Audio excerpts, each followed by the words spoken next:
Hi, everyone. Welcome to the 18 Summer Show. We are your hosts, Jim and Jamie Shields. We're here to help you bring family back. In the last decade, we've helped thousands of families create the family life that you have always wanted. We give you simple solutions on how you can ignite your family life and succeed in both business and at home. And please remember, time is of the essence. You only have 18 summers to truly connect with your children. So let us help you make the most of it. Hello, 18 Summers Tribe. We're here today with our good friend Kim, who has, we have a mutual friend, again, Glenn Marston, who is just such a treat. So I always know anyone that he introduces us to, we will absolutely love. So welcome, Kim. Thank you. I'm so excited to be here. We're glad to have you today. Now, guys, Kim has not only authored 2 of her own books, but she has co-authored 13 books, which is not Impressive. Not something she talks about often. Apparently, she's quite a humble person as well. So a few things I'd love to brag on her about is being a gifted intuitive with over 15 years in divine communication.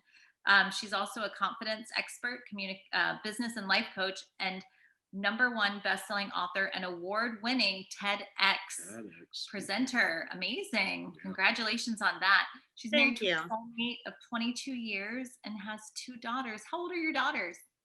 They're 8 and 14. Oh, good ages. So fun. We have teens and toddlers. So. Oh, wow. Okay. Yeah. We also share passion of animals, travel, and living by the ocean. Oh my gosh, all of them. I'm a mile from the ocean. All of the above. Check. Yes. What's your favorite place to visit? Italy, I would say. Oh. Yeah, Italy. I've been quite a few times, but then like more locally, I love to go to Cambria, which is Central California. Okay, I've been to Cambria. Yeah. Yeah, isn't it magical? Yeah, it's very magical. A little sharky feeling when you're out there surfing with the hood on. Yeah, weather. I don't go surfing there. Yeah, beautiful little spot though. Yeah. So. Oh, wonderful.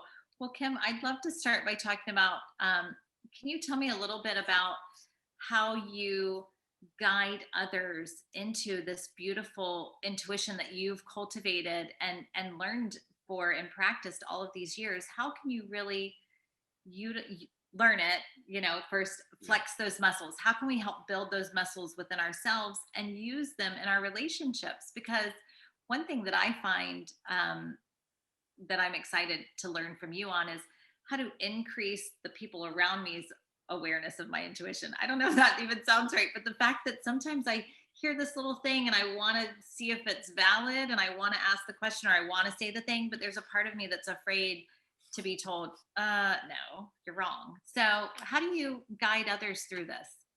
Right. I think that it's very common, I think, for like when I go speak somewhere or if I'm talking to a mastermind group and I'll say, how many of you feel like you're really good at knowing your intuitive abilities or knowing when your intuition is correct? And a huge percentage don't believe it or trust in it. And they want to know more about how to develop it. And so I think like, it's funny you mentioned animals, because if we sit and watch animals, we can actually pick up some of their instinctual and intuitive abilities and thus learn it for ourselves. So I definitely suggest watching animals or being somewhere in nature where you can just kind of breathe in nature and observe the birds, observe the animals. That's going to help. Definitely practicing. And so you want to practice knowing when you're right. And so you might imagine that where your heart is, you have a scale. And when you're making a decision, the scale is going to have either like a physical feeling or kind of like a vision of going up or down. So you might go, oh, am I meant to go to lunch with this person today? Am I meant to work on this project? And you'll know because that inner scale is going to go up or down. And you could go even deeper and oh, I predict that so-and-so is going to call me today. And just see, like, get your mind kind of going to where you're open and you go, who's going to call me today? And see who floats into your mind. And everyone has intuition in different ways. So for me, I'll get intuitive messages it's hard to explain, but it's almost like the right top part of my brain, there's an extra sense there, and I'll get like messages and I'll feel actual feelings of knowing something through that area of my brain. And so it's just a lot of it is being hyper aware and being in the now and noticing and going, how many times have I been right this week? What was I right about? And making sure your children don't lose it, like noticing when your children have it and praising them for that, because they usually have it. They haven't lost it yet. So how do you guide someone? I think those are all great tips. Very That good that tips. visual, the up and the down, and when you're even discussing it, I can feel not just the visual, but like, wow, I do have that sinking feeling sometimes when I'm making a decision versus the elated feeling when making a decision. sure. So kind of like that scale that you're saying, it can be visual, but also that physical. Does it bring you down or does it bring you up? Right. Interesting. And now when you say, modeling this for your children, and I know leading by example is something that you teach your clients. Now, how can you lead this by example? How can you help increase those muscles in our children?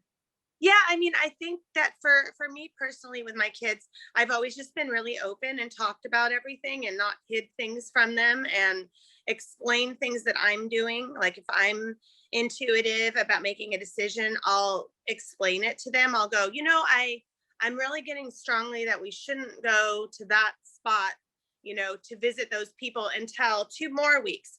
Why, Mom? Well, I just have this strange feeling about it. I don't know why.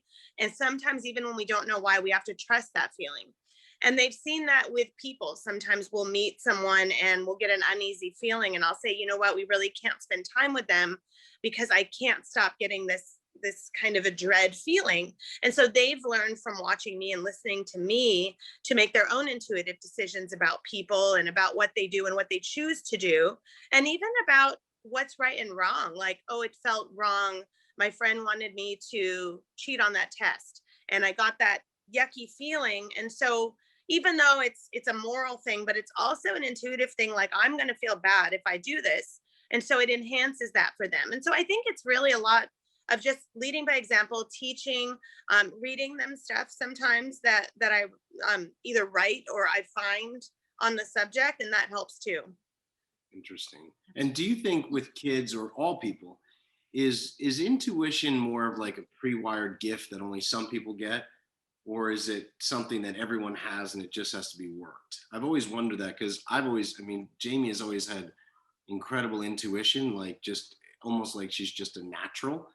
And it's something that I think I have awareness, but not the level of intuition. So I've always wondered if it is just some people have and other don't, or everyone has, it just has to be worked Right, on. right. Great question.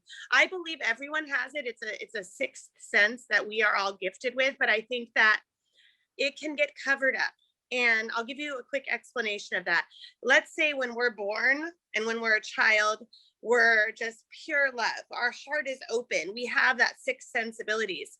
And then let's say for Sam over here, she has a teacher act really mean to her and say something negative and doesn't believe in her. That's one layer that forms. Then she has her parents get a divorce. There's another layer that forms. Then she gets bullied.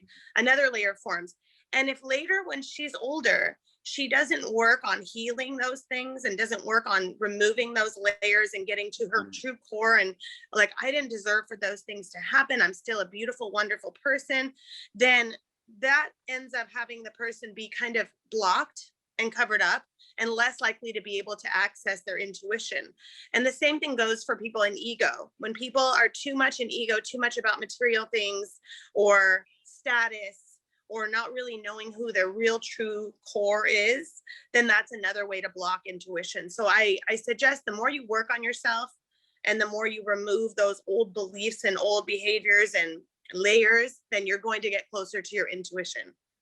It's really interesting. And that's good to hear where you start fresh. It's the layers that get on top. So for our kids, that's good clarity for me. Like, hey, this one's intuitive, but this one's not. We love them the same, but they both have it. Maybe one is easier to develop, but they both have it. That's a really good distinction. Right. And I think part of it is believing and knowing you can use it and have it, and that it's okay. And many people block it because they're afraid of it. And I think it's important to mention that you can put it out there how strong you want it. You can say, okay, I want to have guidance on positive, helpful, healing issues and guidance and what to do and what to say yes to, but I don't want to receive anything about death or illness or something terrible because I can't handle it. And so to put that out there, it really works. It really helps. And then you don't have to be afraid of it.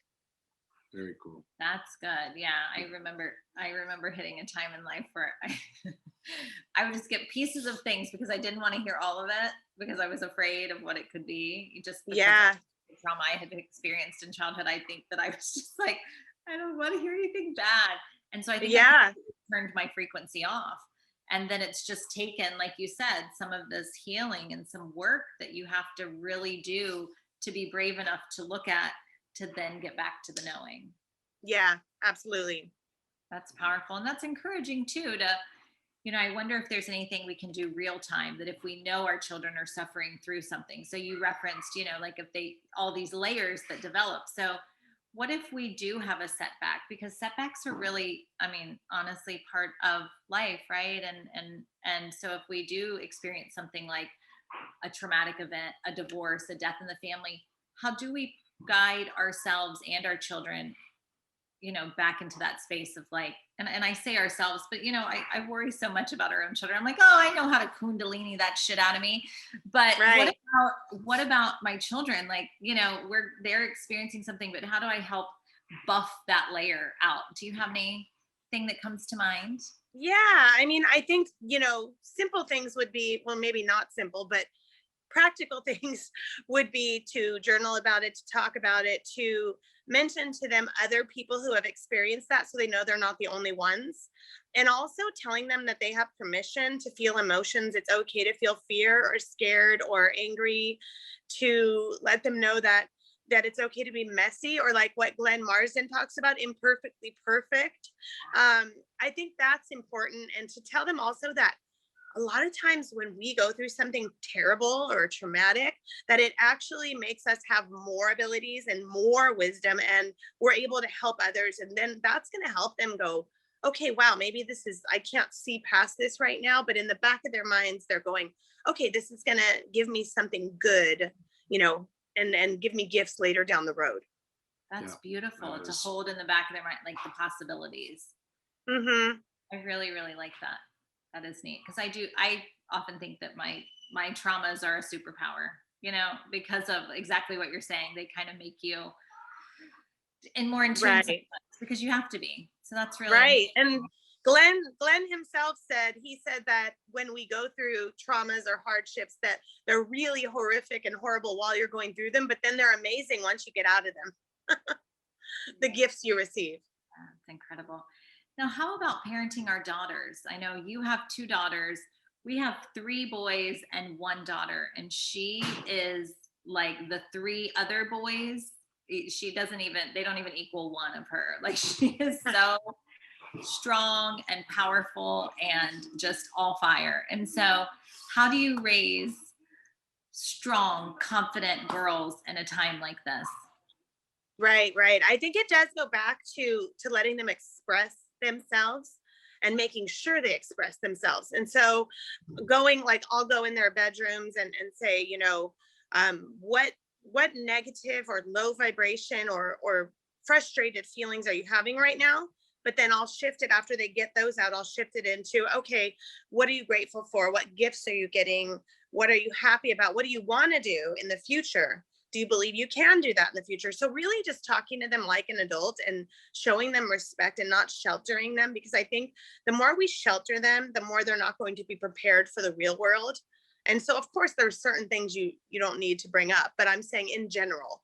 And so I have found that trying to find ways to keep things as positive and normal as possible, getting creative, and then making sure they have self-expression. Because if we don't have, us too as adults, if we don't have self-expression, then we go stagnant. And how many of you guys have found that a friend that goes, oh, I used to dance, I used to do art, I used to write poetry, I don't know, it's been 12 years and I don't do it anymore.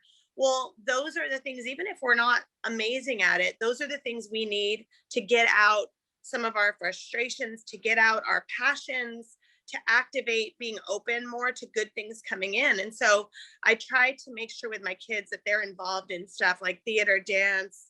My 8-year-old plays the drums, doing art at home, stuff like that, I think is really important as well. Oh, beautiful. Just letting them get that expression out any way that they can. Right. I love that because I do think so often, as I said, our daughter is all fire and she has more Very emotion than much. the other boys put together. And I think sometimes girls get labeled, we're whiny or we're bossy or we're needy but really what it is that we are trying to express ourselves. We use so many more words than males do to get the same idea across.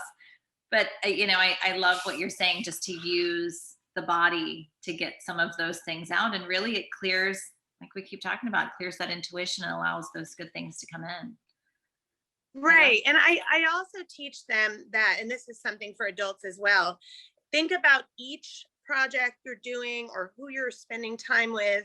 And of course, there's the things you have to do. So that's different. But in general, what your choices are, and go, do I want to do this or be with this person 0% to 100? And if Mhm. it's less than 100, why? Let me ask myself that. Am I doing things and being with people that make me feel alive, that feel aligned with me, that make me feel uplifted and supported? And so teaching them that, it helps them set boundaries and teaches them to say no more and not be a people pleaser. And so you can learn to set those boundaries and still be kind about it. So you're not labeled as a bad word. And instead, you're just in your power with it. Oh, I love that, in your power with it. And now all of these things are really great. I so appreciate, hearing how we can flex those muscles and encourage our children and clean off the muscles if they get a little dusty.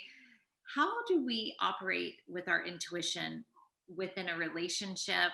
I know you've been married to your soulmate 22 years.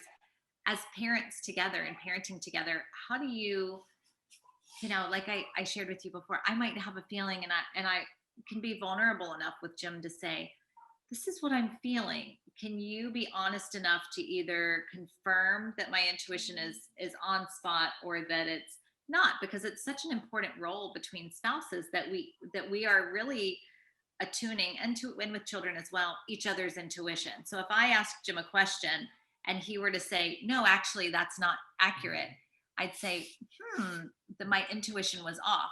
But what if he wasn't honest and my intuition wasn't off? I mean, this is a huge Mhm. dance that we play. And so one thing that we, really try to honor in one another and with our children is, if they have a suspicion, have an intuition, that we really just be honest enough with each other so that we can really tune in to ourselves and to each other. Yeah.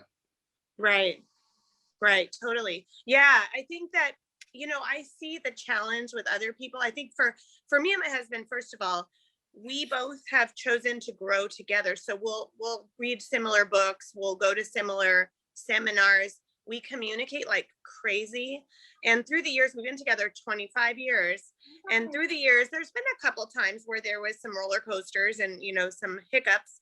And overall, it's been very good. But those times we've had to learn that communication is number one. Like, you have to be vulnerable and communicate your feelings.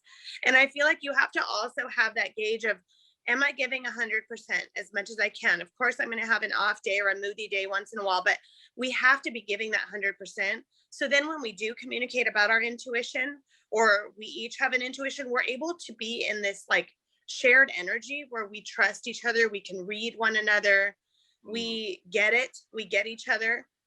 But what I see often with clients is that one spouse maybe is totally closed to that and isn't into that at all and thinks it's weird. And then the other spouse is really into that. And so they have a miscommunication, and then they don't agree on parenting, or they don't agree on what's going on. And so, hopefully you can make that relationship still work. And what I've seen that helps and works is finding that respect for one another, finding the things that you do match on and growing from there. I had a client that she had gotten really evolved and deep and very intuitive, and her husband wasn't at all. And she would describe it like he kind of almost stayed like he was 18 or 20 years old, but she didn't want to leave him no matter what. And so we dissected it, and she was having so much trouble finding that common ground. And what happened was she realized he loved to watch the History Channel. And so she started watching it with him and getting into it with him. And he started to feel this respect and admiration from her. And they had this thing that they did together. And so she got him to start watching Tony Robbins videos. And so then he started to kind of grow a little deeper because they had found that common ground. So I think there's always a way, most of the time at least. Yeah. Well, that's good. I mean, we really share a lot of those same books and ideas and seminars, not identical, but a lot. So I think that's good to hear. I mean, it's so simple, fun, but profound. Like, well, if you're growing and learning in the same things, you're going to grow together, and you're going to go deeper. And being open to one another's growth, right? Because it is so important to both be, if you're doing this together, it's great to both be upwardly moving. It is. It's important. Yeah, makes sense. Makes total sense. Now, we always ask our guests a final question, 75-year-old self. And it's something that came through the pandemic when, shit was crazy. And we, and I think that Jim talks about not being as intuitive as I am, and yet he gets, great downloads of wisdom. And one day he took a little space because we brought in 2 extra children during the pandemic. And so we had a 2-year-old, a 3-year-old, a 4-year-old, a 5-year-old. No. Yeah. 2, 3, 4, 5, and then 10. Oh, wow. 15 and 17. I was like, wait, that's way too many children, but no, it's not. And so he, understandably needed space from time to time. And he would take space and I would get tense, and he would take space and I would get tense. And it was just kind of how we were communicating. But in that moment, he took space and he came back and he had this great idea. Yeah, I mean, you can share it. I hate to I share it wrong, I feel like, all the time. But No, you don't know.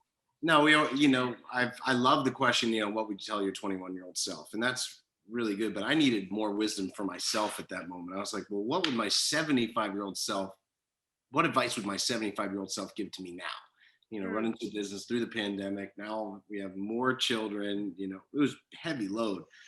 And I just sat there and thought about it and kind of meditated about it. And it was a really good exercise. Now we do it with so many people, including Glenn, and his answer was profound. And it's just something we like to ask, what do you think that advice would get of the much, older Kim, wiser Kim, what advice do you think she would give to you now and to others now? And it's really brought about some really cool observations. Wow. Okay. Awesome. I love it. Yeah. I've been asked that before the other way around. Yeah. What would I tell my younger self? But I've never thought of it that way. So What that's would your really older cool. self say to you now, do you think? Reversed. Yes. Yeah. So I'm sitting on a porch, 75 years old, talking to me. I'm 47 now. I would say the hardships are worth it because they create so many gifts and so much wisdom. And wow, you've been able to help so many people. So as you go through anything, just look at it with gratitude any way you can. And as you're going through it, find the gratitude and look for what's positive. Embrace every moment that you can. Take mental pictures and regular pictures of your children's lives, because they will not always be right there with you every moment like they are now. And I would say to give 100,000% as much as you can to your love life, your soulmate, because that's someone that's going to be with you step by step all the way through. So appreciate them, respect them, and love them. Love it. Love it. That's wow. beautiful. Embrace the hardships because they bring about many gifts. That was really powerful. That was your first line. And then obviously before, but that one just stuck to me. Yeah. So Oh, thank you. I really love the reminder to really love and endear and appreciate the one that you choose by your side, because, honestly, like the pandemic showed us, it reveals a lot of things. Our lives are, the heat was turned down, the pandemic comes, the heat gets hotter, and sometimes we learn that we can't handle the heat. So I think that it's a beautiful thing to just honor and love the person, that you've chosen to be with, if that's, your mate. And so that's a great reminder as well, that grace and courtesy that I know is needed to be extended time to time, but sometimes more in stressful moments. So thank you. Right. Now, how can our listeners learn more about you? How can they follow Um, you? you can find me at kimlifecoach.com, Instagram at kimlifecoach, and Facebook at Kim Summers Egglesey. And now you have a podcast of your own with Yeah. Ethan. Now tell us a little bit about that. Yeah, I have a podcast called Talk, Purpose, and Truth, Shifting You into Higher Consciousness. And we're on every platform. And it's really, there's a lot about mental health awareness. And then we also talk a lot about, like, celebrities will come on and tell really vulnerable stories of how they triumphed over something. We go into things like how to get away from drama friends, how to get through fear, how to utilize the law of attraction, and things like that. Cool. That's awesome. I'll start listening. I love it. So, well, thank you so much for being here today. Thanks for sharing your wisdom and bringing it to our tribe. It was really nice to Thank be. you. It was totally fun. Thank you so much.